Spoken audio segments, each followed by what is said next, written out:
Stephanie, it's your day off. What is your go-to outfit? Ooh, you're looking at it because it's my everyday outfit. If I'm not, in an important presentation, I'm in a black tank top, black yoga leggings, and my cool kicks. That's me every day. So you're looking at it.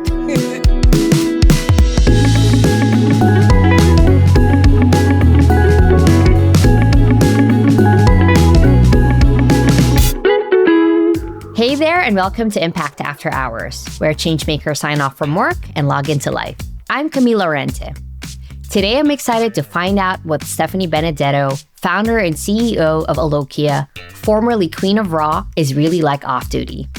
Stephanie started Alokia on a shoestring budget. At the 2018 We Work Creative Awards, she won the grand prize of $360,000, which helped her launch the company. Alokia helps businesses find the right place for their excess inventory, whether it's through repurposing, reselling, or recycling. Alokia's platform has been an amazing resource for leading fashion brands and Fortune 500 companies. Through Stephanie's singular vision and the work of her dedicated team, they've helped save billions of gallons of water and tons of materials from landfills. I actually met Stephanie in 2019. Back then, I was already so impressed with what she built. But more than that, I could feel the fire in Stephanie. She wanted to address a huge problem, and no one was going to stop her from solving it. Thank you, Stephanie, for joining me today, and welcome to Impact After Hours. Well, thank you for having us. It's so nice to be together again. It feels like a lifetime ago, and yet only yesterday, right? Exactly. And we did this in person. The world had shifted since then.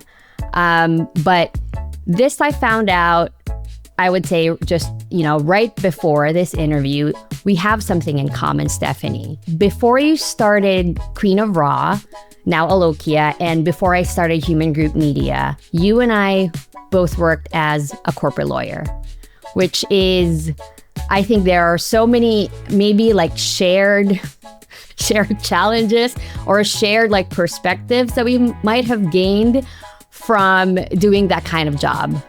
Oh, you bet. I really loved my experience on Wall Street as a corporate attorney. It was definitely so exciting, in 06, 07, before the market crashed, taking companies public, growing and building businesses, and really learning the ins and outs of how companies are made and grow and scale.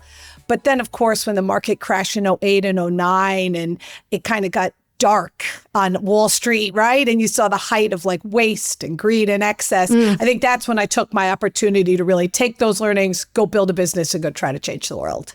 And it's also like the discipline and really the work ethic that you kind of build yourself up to, because it's such a fast-paced work environment. And one thing that doing that type of work and then switching to entrepreneurship is another huge challenge, right? Because there's so much advice, there's so much messaging around how to run your company, and even while you're running your business, you kind of get all that advice from people, But what is one tip or piece of advice that you've given to someone that you would disagree with today?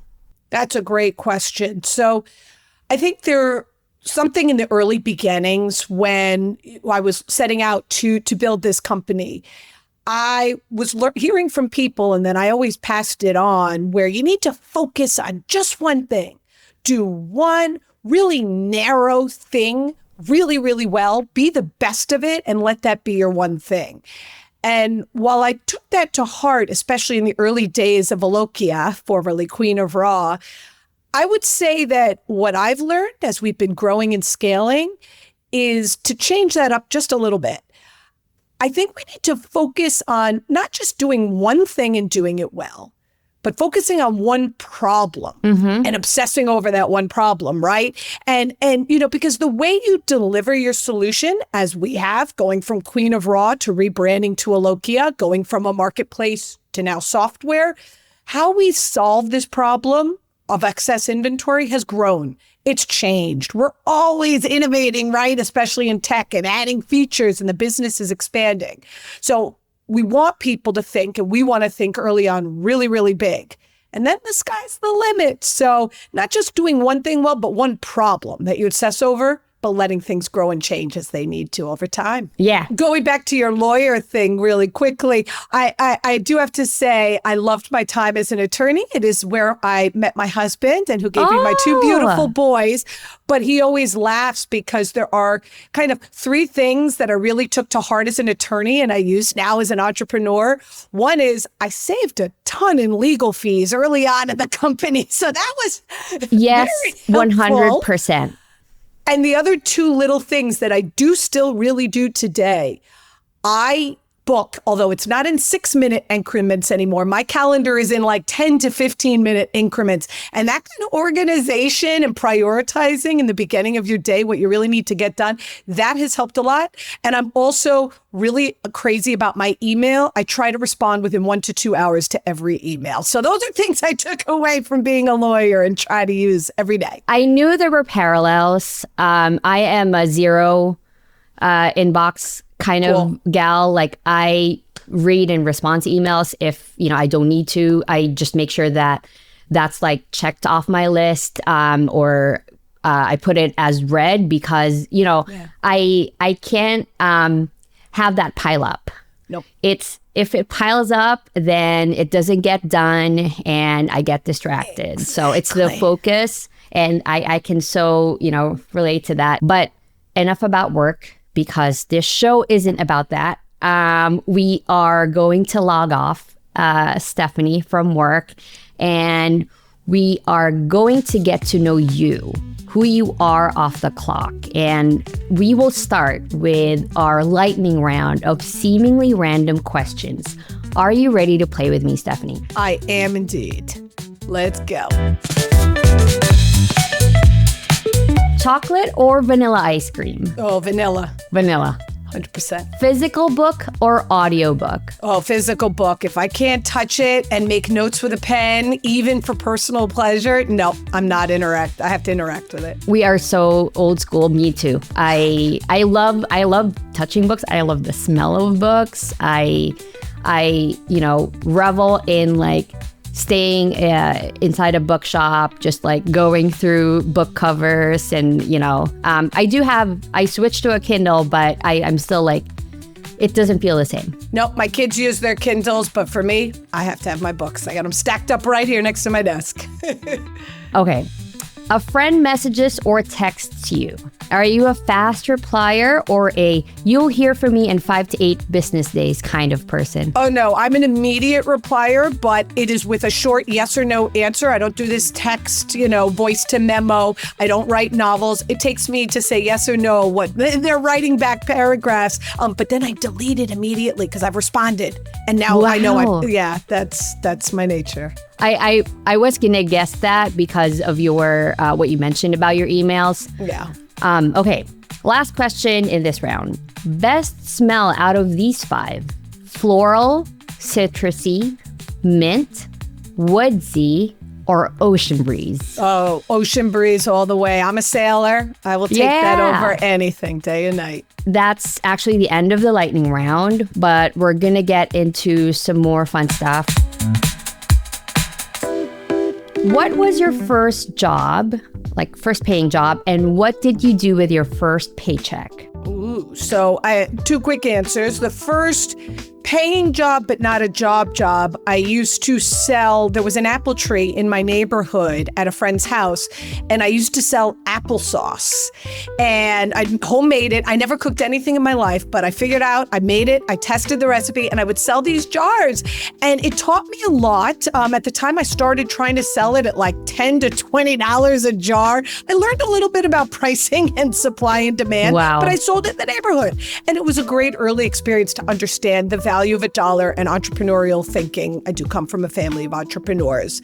But my first real kind of paying job was as a paralegal on Wall Street. Before I became a lawyer, I wanted to be a paralegal and get an experience. And I'm proud to say that my first paycheck did go to my mother for a pair of earrings because, she was an amazing mother and someone I look up to and still look up to and I'm very close to. And I thought she deserved it. Okay, so going back to you selling applesauce, do you remember what you did with, those first couple of dollars? Like, did you get yourself like something from what you earned that day? No, it went into the bank and it earned money there. And back then I had my own account early on. And back then you were earning, an unbelievable % on cash in the bank. So once I learned you could make more money on the money sitting, I was like, oh, smart, leave it. I don't need anything. You were an entrepreneur. Always. My family is. My mom, my dad, my grandfather, my great-grandfather. So I grew up around seeing that. That was always in you. Yeah. Okay. So if you can download a skill like in the Matrix, what skill would it be? Ooh. I've less a skill, but kind of more a power. I've always wanted the power to heal people. That has been in my nature from the beginning. I'm sure it comes from some personal background and what I was born into in my family, but just wanting to be able to help and heal people is true to my core. That is a wonderful answer. I would want that skill myself. Okay. Stephanie, it's your day off. What is your go-to outfit?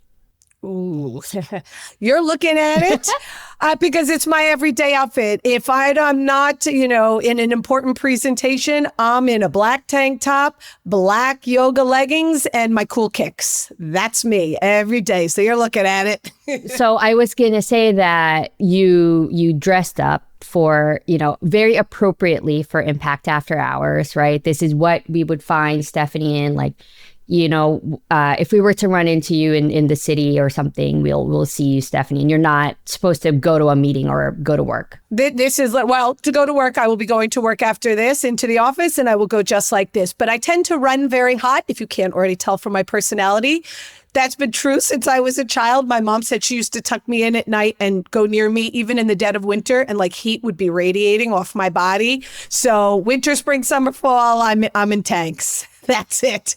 All season, like all seasons. All seasons. Okay, got it. If someone were to catch you dancing alone or with friends, what song would you be dancing to? Oh, Four to the Floor. It's techno. It's great. If you don't know it, you just hear those beats alone or with people and it just fires you up day or night. It's my go-to. So that's kind of like your go-to like genre. It is my go-to genre, always has been. I've gotten my kids into it. Really? They love their DJ Marshmello. We play it in the house. There's something about it, it just, for me, just obviously being a New York City person and raising my eldest, at least for the beginning of his life in New York City, the constant noise, the constant rush, the constant energy, that's what fuels me. And so that beat and that kind of, for me, it's very calming. Not for everyone. Actually, that brings me back to, studying for the bar and like law school days. I actually love playing music, like loud music while I'm studying, which is the weirdest thing because people want complete silence, no distractions. But I feel like it helped me memorize more or memorize better. You're probably right. I mean, especially they should do some studies on this, but having raised my eldest for a little bit in New York City, and then we did come out to the suburbs to be closer to family during the pandemic. And I have to say, for the two of us to fall asleep at night, we actually in the beginning found it harder because of the quiet at night and not hearing the cars in the streets, right? And like the people out there making noise and stores and activity. The quiet was actually harder for us to find calm and sleep. So go figure. Okay, so sadly, Stephanie, we are down to our last question, but it's our favorite question to ask here at Impact After Hours. What is your current after hours media? What have you been watching, listening to, or reading lately? Ooh. So for reading, I do like a lot of nonfiction, and I love reading stories about other entrepreneurs to learn all about how they think and do what they do, and obviously what I find interesting and intriguing. For shows, I have to be honest, I watch very kind of sometimes dark, serious, intense shows. Handmaid's Tale is a favorite. I think it's just fascinating to think about and talk about those kind of cultural things. So serious, intense, dark reading. That's where I find my comfort. Serious and intense, they relax you. Yes. Stephanie. Yes, they do. Yes, they do. Well, before we wrap things up, is there anything big that's coming up for you? I mean, I know that there's always something big and there's always something that you're working on, but anything that you want to promote or share with our listeners? Yeah. Well, I'm really excited with everything that we've been doing. Our solution has been very focused on business, B2B, but just know, coming soon, there is a way that end consumers and all of you can participate, be a part of something greater and feel empowered. So we're here to support you, and can't wait to share more soon. We will be linking your Instagram. I know you're posting stuff there and your other social media platforms, because I personally had a look last night, and I was like, Stephanie is always up to something great, like big. So if you don't know Stephanie yet, or Alokia, please check out her work. Thank you. Well, that's it for today's show. Stephanie, thank you so much for kicking it back with me. Thank you for having me. And to everyone out there, just go build great things, make a difference, go change the world.